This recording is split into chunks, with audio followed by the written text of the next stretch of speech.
There is a glimpse of hope for Ukraine, as weather could be played in their favor.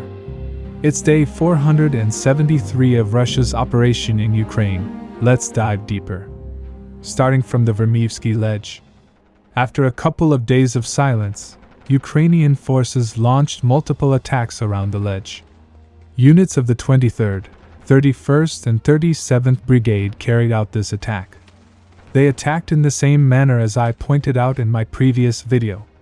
They were attacking from these two directions to reach the rear of Russian forces and force them to retreat.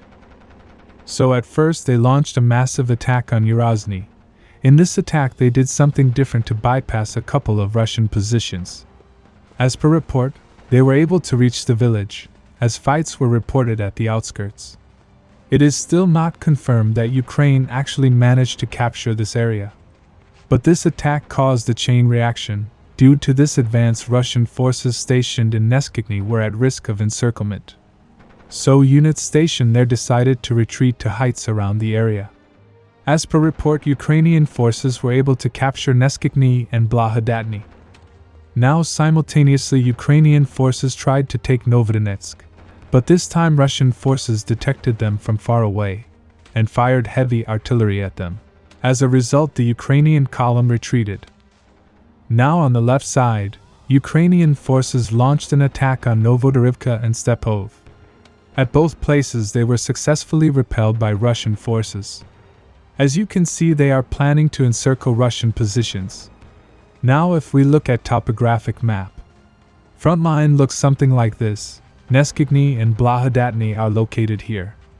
As you can see, Ukrainian forces captured the lower elevation area. Russian forces retreated to the higher elevation over here. And it is obvious that elevation change is significant.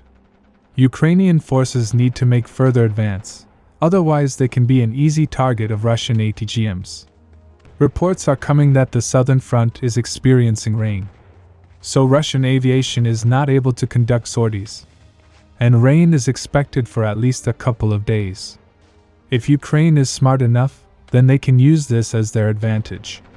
Of course, rain affects both sides equally, but it can somewhat level the field, as Russian aviation becomes limited. Ukrainian forces can use this in their favor, but the scope for success is too narrow.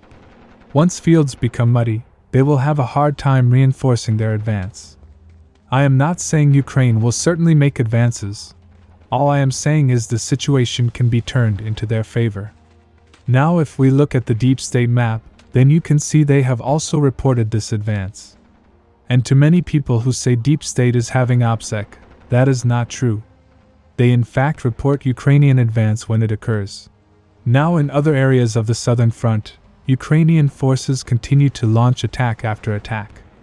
As per report, they are attacking Lobkov and south of Orahiv. But Russian forces with help of artillery and aviation repelled all the attacks. No changes were reported. Russian source Rybar recently mapped out all the armored equipment lost by Ukraine in this counteroffensive. They said that Ukraine lost 77 tanks, which are visually confirmed by photos and videos. It should be noted that not all are destroyed. Subscribe for more frontline updates. Let me know your thoughts in the comments down below.